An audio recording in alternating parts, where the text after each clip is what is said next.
Hi guys! Welcome to Creative Mind YouTube channel with another Photoshop tutorial. Today I'll show you how to create realistic shadow effect in Adobe Photoshop. First of all, add image and text.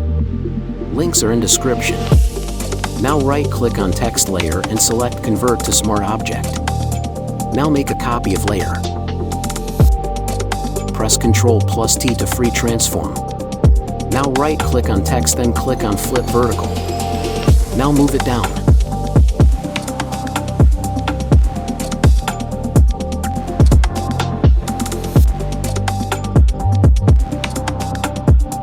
Again, right-click on it and click on Perspective.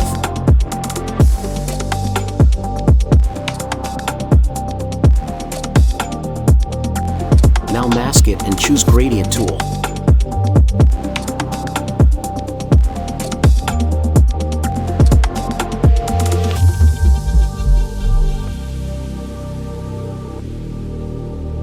Hold Shift and drag like this.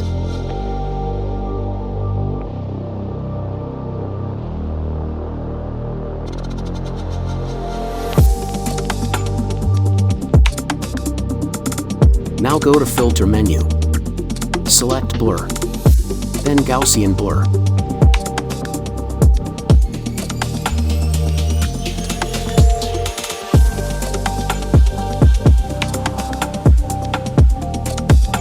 Here we go. Thanks for watching and don't forget to subscribe.